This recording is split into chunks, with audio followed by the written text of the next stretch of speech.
අයිබෝවන් යථාර්ථවාදීව ලෝකයේ දෙස බලන්නට සත්‍ය සිදුවීම් සම්පින්ටනයක පුවත් දිගහැරුම ශ්‍රද්ධා රූපවාහිනී 6:30 ප්‍රධාන ප්‍රවෘත්ති විකාශය සමගින් මම භාග්‍ය ධනංජ ඉල්ලකොල්ල ප්‍රථමයෙන් අවධානය දවසේ ප්‍රධාන ප්‍රවෘත්ති සිරස්තල වෙත.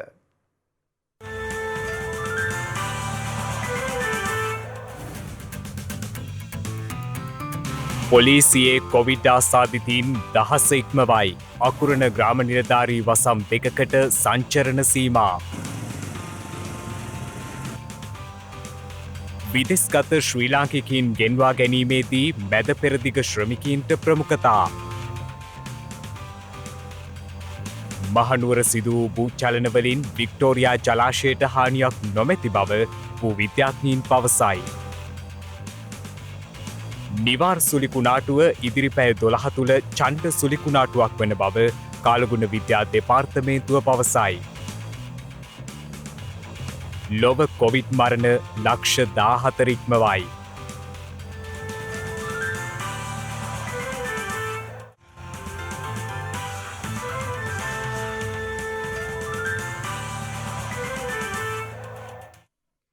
ඊයේ දිනේ නව කොවිඩ් ආසාදිතයින් 337 දෙනෙකු වාර්තා වීමත් සමග මෙරටින් වාර්තා වන සමස්ත කොවිඩ් ආසාදිතයින් සංඛ්‍යාව 20500 සීමාව ඉක්මවා ගියා. ඒ අනුව මෙරටින් වාර්තා වන සමස්ත කොවිඩ් ආසාදිතයින් සංඛ්‍යාව දැක්වෙන්නේ 20508ක් ලෙසයි. එමෙන්ම පොලිස් දෙපාර්තමේන්තුව ආශ්‍රිතව හඳුනා ගැනුණු COVID-19 ආසාදිතයින්ගේ සංඛ්‍යාවද මේ වන විට 16 සීමාව ඉක්මවා ගොස් තිබෙනවා. ඊයේ දිනේ හඳුනා ගැනුණු ආසාදිතයින් අතරින් 335 දෙනෙකු පෑලියගොඩ කොවිඩ් පොකුරේ ආශ්‍රිතයින් වන අතර ඉන්දියාවේ සිට පැමිණි පුද්ගලයෙකු සහ තුර්කි ගුවන් කාර්ය මණ්ඩලයේ සේවකයෙකුද ආසාදිතයින් ලෙස හඳුනාගෙන තිබෙනවා. ඒ අනුව මිනුවන්ගොඩ සහ පෑලියගොඩ කොවිඩ් පොකුරේ ආසාදිතයින් සංඛ්‍යාව 16974ක් දක්වා ඉහළ ගොස් ඇති බවයි රජයේ ප්‍රවෘත්ති දෙපාර්තමේන්තුව සඳහන් කළේ. එමෙන්ම තවමත් කොවිඩ් වෛරසයේ වැඩිම බලපෑම එල්ල වී ඇත්තේ කොළඹ දිස්ත්‍රික්කයටයි. ඒ අනුව ඊයේ දිනේදී වාර්තා වූ ආසාදිතයින් 189 දෙනාත් සමග මේ වන විට කොළඹ දිස්ත්‍රික්කයෙන් කොවිඩ් ආසාදිතයින් 7226 දෙනෙකු වාර්තා වී ඇති බවයි වසංගත රෝග විද්‍යා අංශය සඳහන් කළේ. ගම්පහ දිස්ත්‍රික්කයෙන්ද මේ වන විට කොවිඩ් ආසාදිතයින් 5391 දෙනෙකු වාර්තා වී ඇති අතර කළුතර දිස්ත්‍රික්කයෙන් වාර්තා වී ඇති ආසාදිතයින් සංඛ්‍යාව 776ක්. එමෙන්ම මේ වන විට කොවිඩ් වෛරසයේ වැළඳුණු පොලිස් නිලධාරීන්ගේ සංඛ්‍යාව දැක්වුණේ 1039ක් ලෙසයි. එම ආසාදිතයින් අතරට පොලිස් විශේෂ කාර්ය බලකායේ නිලධාරීන් 238 දෙනෙකු ඇතුළත් බවයි COVID-19 පැතිරීම වැළැක්වීමේ ජාතික ක්‍රියාන්විත මධ්‍යස්ථානය සඳහන් කළේ. එමෙන්ම පස්සර පොලිසියේ නිලධාරීන් කිහිප දෙනෙකු ස්වයං නිරෝධායනයට යොමු කර තිබෙනවා. ඒ කොවිඩ් ආසාදිතයෙක් මීට දින කිහිපයකට පෙර පස්සර පොලිස් ස්ථානයට පැමිණ ඇති බව අනාවරණය වීමෙන් අනතුරුවයි. මේ අතර ඊයේ දිනේ මෙරටින් තවත් කොවිඩ් මරණ 3ක් වාර්තා වීමත් සමග මෙරට සමස්ත කොවිඩ් මරණ සංඛ්‍යාව 90ක් දක්වා ඉහළ ගියා. ඒ අනුව නිවේදනයක් නිකුත් කරමින් රජයේ ප්‍රවෘත්ති දෙපාර්තමේන්තුව සඳහන් කළේ එලෙස මියගිය පුද්ගලයින් අතරට කාන්තාවන් දෙදෙනෙකු සහ පිරිමි පුද්ගලයෙකු ඇතුළත් බවයි. එලෙස මියගිය පුද්ගලයින් අතරින් පුද්ගලයින් දෙදෙනෙකු කොළඹ දිස්ත්‍රික්කයේ පදිංචිකරුවන් වන අතර අනෙක් පුද්ගලයා හෙය්යන්තුඩුව ප්‍රදේශයේ පදිංචිකරුවෙක්. මේ අතර ඊයේ දිනේදීද බන්ධනාගාර ආශ්‍රිතව කොවිඩ් ආසාදිතයින් 35 දෙනෙකු හඳුනාගෙන ඇති අතර ඒ අනුව බන්ධනාගාර ආශ්‍රිතව වාර්තා වන සමස්ත කොවිඩ් ආසාදිතයින් සංඛ්‍යාව 717ක් දක්වා ඉහළ ගොස් ඇති බවයි බන්ධනාගාර කොමසාරිස් ජෙනරාල් තුෂාර උපුල්දෙනිය මහතා සඳහන් කළේ. එමෙන්ම මහනුවර දිස්ත්‍රික්කයේ අකුරණ ප්‍රදේශයේ ග්‍රාමයන් කිහිපයකට සංචරණ සීමා පැනවීමට කටයුතු කොට ඇති බව මහනුවර දිස්ත්‍රික් ලේකම් චන්දන තෙන්නකෝන් මහතා පවසනවා.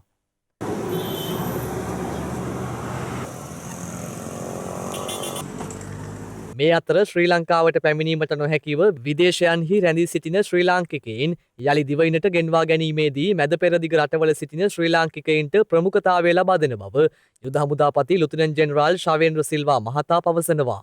ඊයේ දිනේදී ශ්‍රී ලංකාවට විශේෂයෙන්ම මැද පෙරදිගින් ශ්‍රී ලාංකිකයන් 326 දෙනෙකු රැගෙන එනු ලැබුවා. ඒත් එක්ක අද දිනේදීත් විශේෂයෙන්ම දෝහා කටාර් රාජ්‍යයෙන් 188 දෙනෙකු රැගෙන ඒමට බලාපොරොත්තු වෙනවා. ඉදිරි සතියේදීත් අපි විශේෂයෙන්ම සතිය පුරාටම ශ්‍රී ලාංකිකයන් විදේශ රටවලින් රැගෙන ඒමට නියමිතයි. ඒ අතර මැද පෙරදිග රටවල් වලට යම්කිසි ප්‍රමුඛත්වයක් ලබා දීලා සෙසු ප්‍රදේශවලිනුත් මේ ආකාරයෙන්ම ශ්‍රී ලාංකිකයන් ශ්‍රී ලංකාවට රැගෙන ඒමට නියමිතව තිබෙනවා.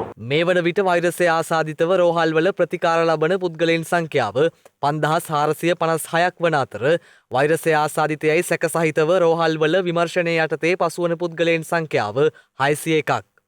එමෙන්ම සුවය ලැබූ සමස්ත පුද්ගලයන් සංඛ්‍යාව දැක්වෙන්නේ 14,962ක් ලෙසයි.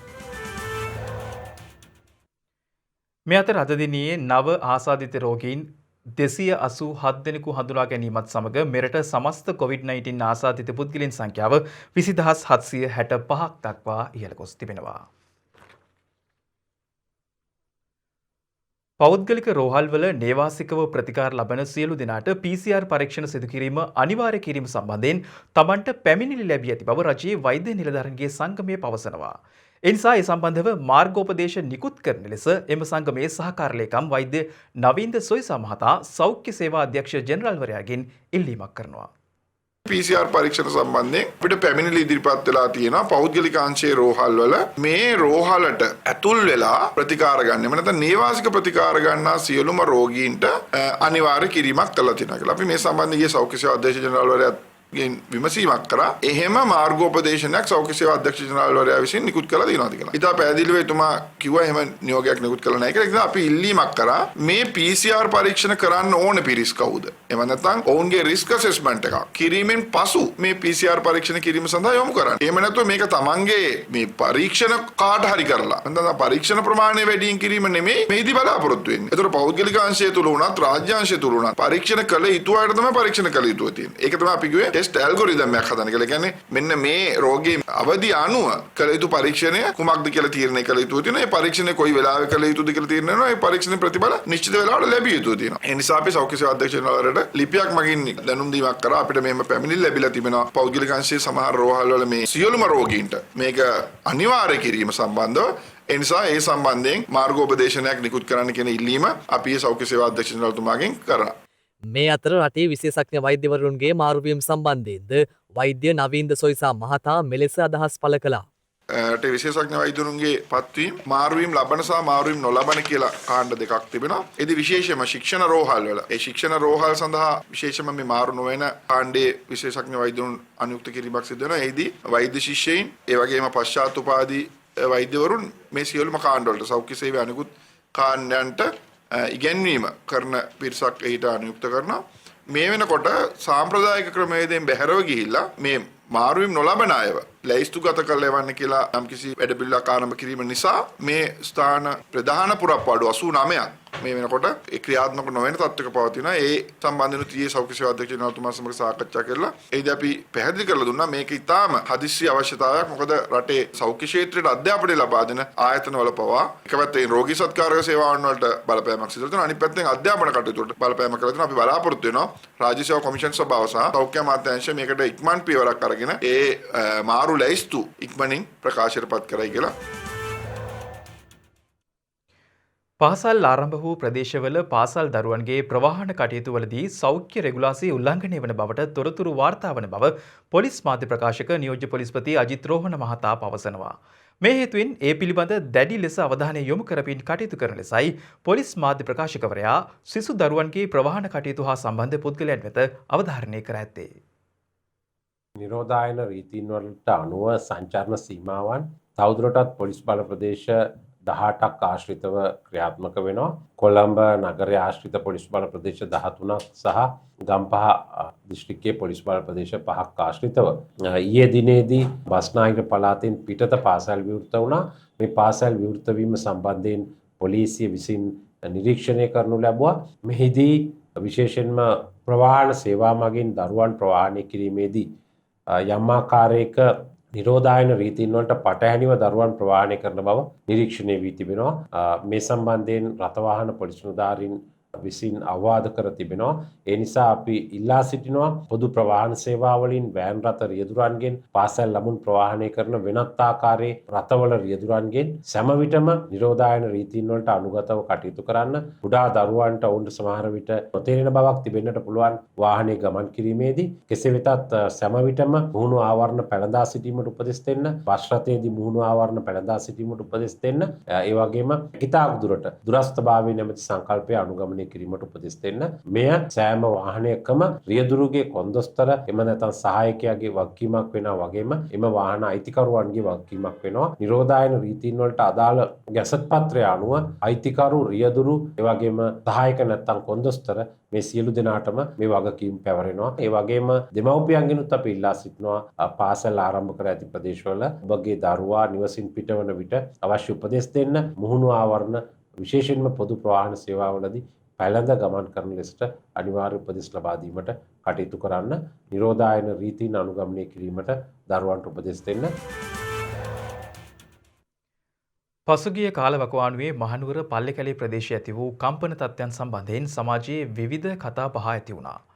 එම තත්ත්වයන් සම්බන්ධයෙන් කතාබහ වඩාත් තීව්‍ර තත්ත්වයට පත් වූයේ එම ප්‍රදේශයේ පිහිටා ඇති මෙරට ප්‍රධානතම ජල විදුලි බලාගාරයක් වන වික්ටෝරියා ජලාශයට මෙම කම්පන තත්ත්වයන් හේතුවෙන් යම් බලපෑමක් සිදුවිය හැකිද යන්නයි. පසුගිය කාලවකවානුවේ මහනුවර පල්ලේකැලේ ප්‍රදේශයේ සිදු වූ සුළු කම්පන කිහිපයක් සම්බන්ධයෙන් විවිධ පාර්ශ්ව විසින් පර්යේෂණ කටයුතු ආරම්භ කරනු ලැබුවා. එහිදී අනාවරණය වූ හේතුකාරකයේ වශයෙන් දැක්වුණේ එම ප්‍රදේශයේ භූ අභ්‍යන්තරයේ පිහිටි හුණුගල් ස්තරයේ සිදු වූ යම් වෙනස්වීමක් මෙම කම්පන තත්ත්වයට හේතු වී ඇති බවයි.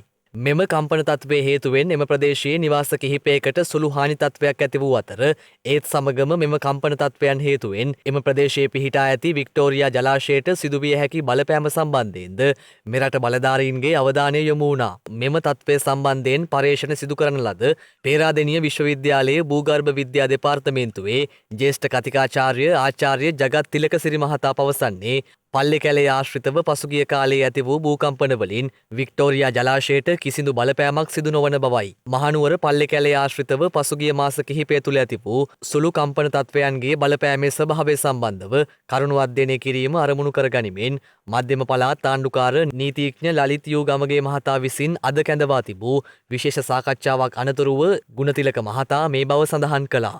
ජීවතන ශ්‍රී ලංකාව පිහිටලා තියෙන්නේ ප්‍රධාන වශයෙන් භූකම්පන සිදුවන කලාපයෙන් බැහැරව. ඒ වගේම මේ දැන් පහුගිය දවස්වල සිදුවෙච්ච භූකම්පන අර වගේ අර තල මායිම් අතර සිදුවෙච්ච භූකම්පන නෙමෙයි මේ මතු පිට ස්තර පාෂාණ ස්තරයේ තුල ඇතිවෙච්ච කුඩා ප්‍රමාණයේ භූකම්පන කියලා තමයි අපි දැන්ට විශ්වාස කරන්නේ. මේ ප්‍රදේශයේ ආශ්‍රිතව තමයි ගොඩක් හුණුගල් කර්මාන්තය තියෙන්නේ. ඒකට මැඟිල්ල දික් කරන්න බෑ මේ භූකම්පන ඇති උනේ ඒ හන්දා කියලා.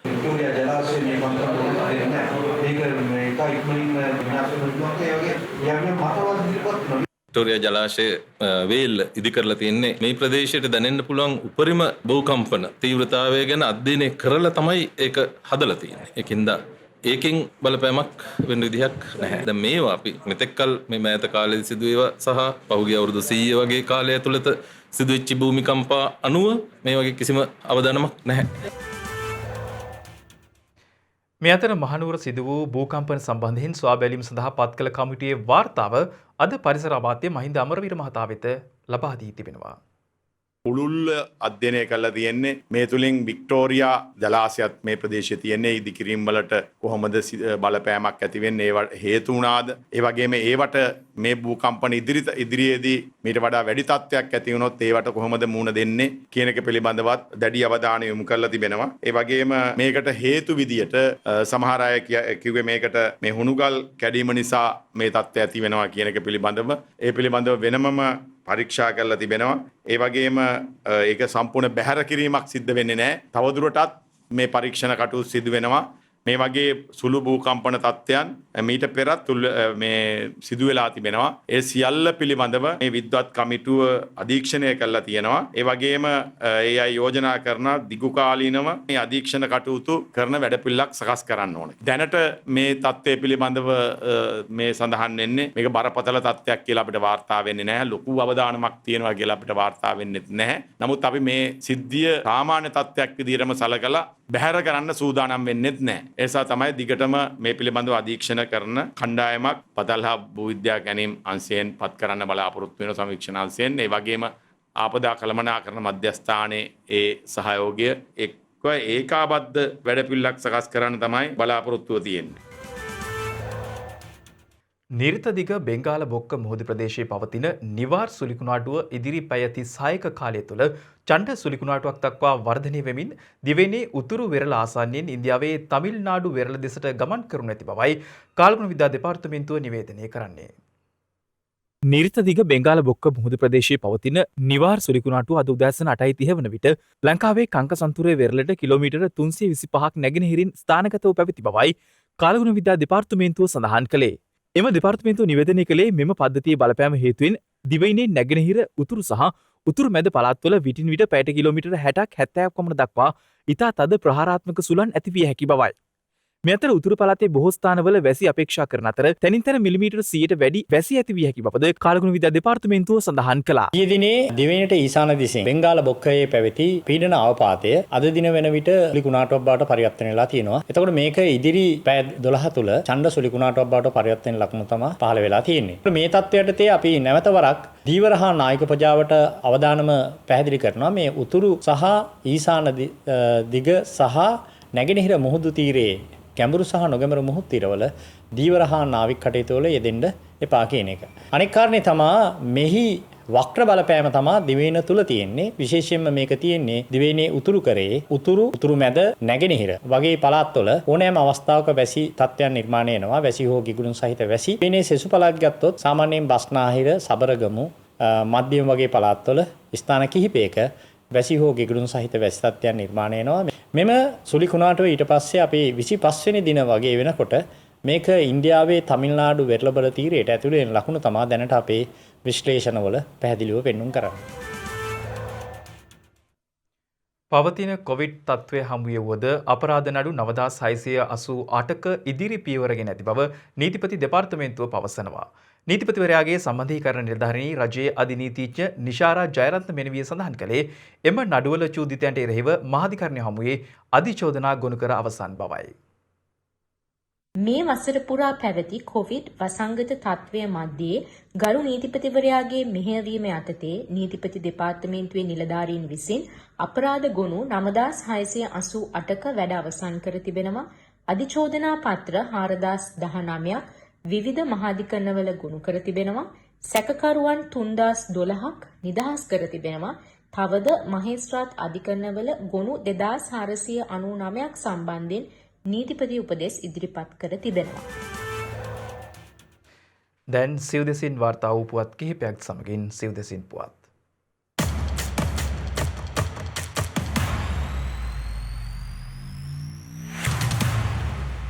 මෝටර් රථ ප්‍රවාහන දෙපාර්තමේන්තුවේ නාරාහෙන්පිට ප්‍රධාන කාර්යාලය මහජන සේවාවන් සඳහා අද සිට යළි විවෘත කිරීමට කටයුතු යොදා තිබෙනවා. ඒ අනුව සේවාලාභීන් පත්ව ඇති අපහසුතාවයන් අවම කිරීම සඳහා සීමිත කාර්ය මණ්ඩලයක් සහිතව කාර්යාල කටයුතු ආරම්භ කිරීමට නියමිත බවයි මෝටර් රථ ප්‍රවාහන දෙපාර්තමේන්තුව නිවේදනය කළේ. ප්‍රධාන කාර්යාලය විවෘත කළද එමගින් සේවා සැපීම කලින් දිනයක් හා වේලාවක් වෙන් කර ගැනීම මත පමණක් සිදු කෙරෙනවා. ඒ අනුව සතියේ දිනවල පෙරවරු 9 සිට පසුරු 4 දක්වා මෝටර් රථ ප්‍රවාහන දෙපාර්තමේන්තුවට අදාළ දුරකථන අංක අමතා කල්වේලා ඇතිව දිනයක් හා වේලාවක් වෙන් කර ගන්නා ලෙසයි එම දෙපාර්තමේන්තුව දැනුම් දෙන්නේ. මීට අමතරව යාපනය, අනුරාධපුර, කුරුණෑගල, ගම්පහ සහ හම්බන්තොට දිස්ත්‍රික්කවල කාර්යාල මගින් වාහන පැවරීමට අදාළ සේවාවන් තවදුරටත් පවත්වාගෙන යන බැවින් ආසන්න කාර්යාලයක් මගින් ජනතාවට සේවා ලබා ගැනීමේ පහසුකම් පවතින බවයි මෝටර් රථ ප්‍රවාහන දෙපාර්තමේන්තුව වැඩිදුරටත් දැනුම් දෙන්නේ. ඊයේ දිනේදී කන්තලේ කොට්ටාස අපරාධ විමර්ශනාංශයේ නිලධාරීන්ට ලද තොරතුරක් මත ව්‍යාජ ඇමරිකානු ඩොලර් නෝටු සමග සැකකරුවන් දෙදෙනෙකු අත්අඩංගුවටගෙන තිබෙනවා. එහිදී ඇමරිකානු ඩොලර් CA නෝටු 341ක් සමග එක් සැකකරුවෙකු අත්අඩංගුවටගෙන ඇති අතර ව්‍යාජ ලෙස සක්සන ලද ඇමරිකානු ඩොලර් CA නෝටු 31ක් සමග අනෙක් සැකකරු අත්අඩංගුවටගෙන තිබෙනවා. අත්අඩංගුවටගත් සැකකරුවන් කන්තලේ පොලිස් ස්ථානය වෙත ඉදිරිපත් කර තිබෙනවා. මෙම සැකකරුවන් මහේස්ත්‍රාත් අධිකරණය වෙත ඉදිරිපත් කිරීමට නියමිත අතර කන්තලේ පොලිසිය මගින් වැඩිදුර විමර්ශන සිදු කරනු ලබනවා. බියගම ප්‍රාදේශීය ලේකම් කොට්ටාශයේ බියගම ගොවිජන සේවා බල ප්‍රදේශයට අයත් බියගම දකුණ ග්‍රාම සේවා වසමේ පිහිටි පුරන් වූ කොක්කොළු වෙල්යාය මහකන්නේ සඳහා මෙවර අස්වැද්දීම ආරම්භ කර තිබෙනවා. බියගම ගොවිජන සේවා බල ප්‍රදේශයට අයත් රාජ්‍ය නිලධාරීන්ගේ මැදිහත් වීම මත බියගම දකුණ මිහිසරු ගොවි සංවිධානයේ මූලිකත්වයෙන් අක්කර 40ක් පමණ වූ වෙල්යායේ ප්‍රථම අදියර ලෙස අක්කර 6ක පමණ ප්‍රමාණයක් මෙලෙස අස්වැද්දීම සිදු කරනු ලබනවා.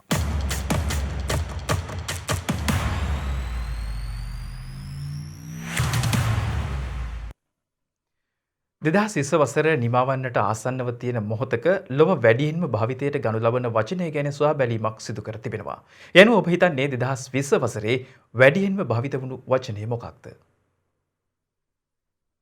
අමරිකානු දත්ත පරීක්ෂණ සමාගමක් වන The Global Language Monitor ආයතනය සෑම වසරකම වැඩියෙන්ම භාවිත වුණ වචනය පිළිබඳව සොයා බැලීමක් සිදු කරනවා.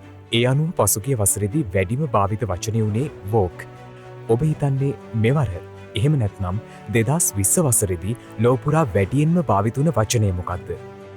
ඒ වචනය තමයි 2020 වසරේදී ලෝකයට වැඩිම බලපෑමක් එල්ල කළ කොවිඩ් යන වචනය. මේ වසරට පමණක් සීමා නොවී 21 වන සියවසේ වෙනත් කිසිදු වචනයකට වඩා අවම වශයෙන් 100 ගුණයක උපුටා දැක්වීම් සහිතව කොවිඩ් යන වචනය ශ්‍රේණිගත කිරීම්වල ඉහළටම පැමිණීම නම් පුදුමයක් නෙවෙයි කියලයි විශ්ලේෂකින් පෙන්වා දෙන්නේ. කොවිඩ් යන වචනයට පසුව COVID-19 යන වචනයත් ඉහළ පරිශීලනයකට ලක් වෙලා තියෙනවා. ඒ වගේම තෙවනුවට වැඩිම පරිශීලනය වුණ වචනය තමයි කොරෝනා වෛරස් යන වචනය. ශ්‍රේණිගත කිරීම්වලට අනුව ලතින් භාෂාවෙන් ඔටුන්න යන වචනයට භාවිත කරන කොරෝනා යන වචනය සිව්වන ස්ථානයේ පසුවනවා. කොවිඩ් වෛරසය පැතිරයාමත් එක්කම ලෝකයේ සියලු දෙනාම භාවිත කළ සහ තවමත් භාවිත කරන මුව ආවරණය නැත්නම් ෆේස් මාස්ක් යන්න තමයි 2020 වසරේ පස්වෙනුවට වැඩියෙන්ම භාවිත කළ වචනය. සෝෂල් ඩිස්ටන්ස් නැතිනම් සමාජ දුරස්ථභාවය, ලොක්ඩවුන්, කණ්ඩායම් රැස්වීම් ඔන්ලයින් තාක්ෂණය ඔස්සේ සිදු කරන සූම් යන වචනය, වර්ක් ඇට් හෝම්, වූහාන් යන කොවිඩ් වෛරසයත් එක්කම බැඳුණු තවත් වචන කිහිපයක්ම මෙවර වැඩියෙන්ම භාවිත වුණ වචන අතර තියෙනවා. ලෝකයේ සෑම රටකටම පහේ කොවිඩ් වෛරසයේ දරුණු බව දැනෙද්දී ඒ හා සමගාමීව එකතු වුණ විවිධ වචන නිරන්තරයෙන්ම ලෝකයේ හැම තැනකින්ම මතුවෙලා තියෙනවා.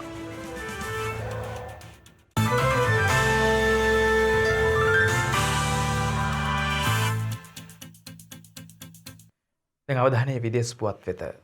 ලොව පුරා වාර්තා වන කොවිඩ් මරණ සංඛ්‍යාව ලක්ෂ 14 සීමාව ඉක්මවා ගොස් තිබෙනවා.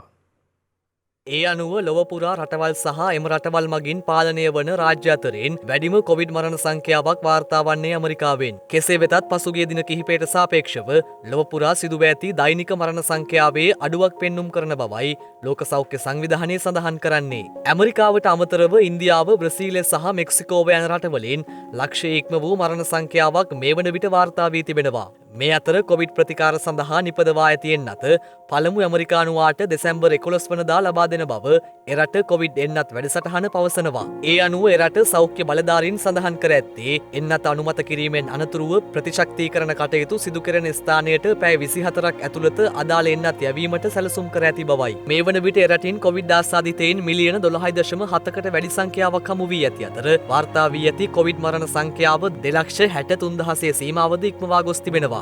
මේ අතර නියමිත පරිදි එංගලන්තයේ අඟුළු දැමීමේ සීමාවන් ලබන සතියේ අවසන් වන බව බ්‍රිතාන්‍ය අග්‍රාමාත්‍ය බොරිස් ජොන්සන් සඳහන් කරනවා. ඒ අනුව එරට ශාරීරික යෝග්‍යතා මධ්‍යස්ථාන, සාප්පු සහ රූපලාවන්‍යාගාර නැවත විවෘත කිරීමට ඉඩ ලබා දෙන නමුත් කලාපීය සීමාවන් පවතින බවයි අග්‍රාමාත්‍යවරයා සඳහන් කළේ. ඒ අනුව සීමා ඉවත් කිරීම සිදුවන්නේ කවර ප්‍රදේශයන් වලද යන්න සැලසුම් කිරීම ඉදිරියේදී තීරණය කරන බවයි එරට අග්‍රාමාත්‍යවරයා වැඩිදුරටත් සඳහන් කළේ. මේ අතර ගත වූ පැය 24 තුළ ඉන්දියාවෙන් නව කොවිඩ් ආසාදිතයින් 37410ක් වාර්තා වී ඇති අතර සිදුව ඇති මරණ සංඛ්‍යාව 481ක්. එවන් වාතාවරණ ඉන්දියාවේ නවදිල්ලි, ගුජරාටි සහ රාජස්ථාන් ප්‍රාන්තවලින් මහාරාෂ්ට්‍ර ප්‍රාන්තයට පැමිණීමේදී කොවිඩ් වෛරසයෙන් තොර බවට සහතික කෙරෙන PCR පරීක්ෂණ වාර්තාව ඉදිරිපත් කිරීම අනිවාර්ය කර තිබෙනවා.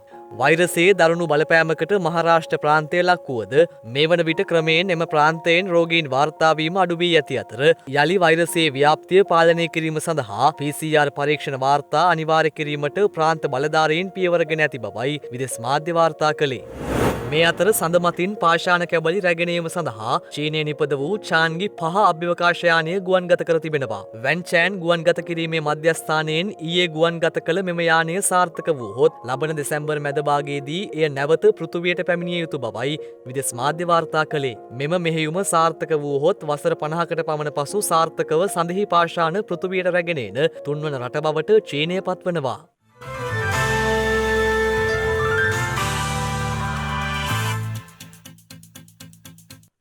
දිනක සටහන් නිමවන්නට මත්තෙන් හෙට දවසේ වැදගත්කමටයි මේ අවධානය.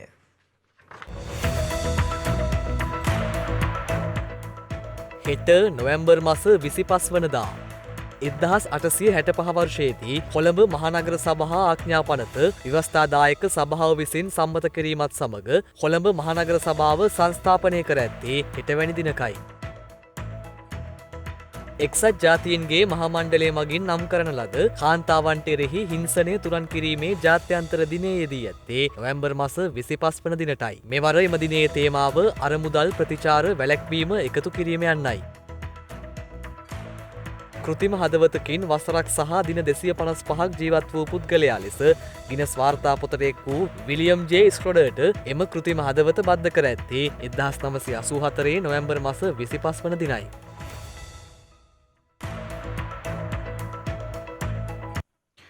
ඒත් සමගින් ශ්‍රද්ධා රූපවාහිනී ප්‍රධාන ප්‍රවෘත්ති විකාශය නිමවට පත්වෙනවා. හමුවෙමු හෙටත් සවස 6:30ට.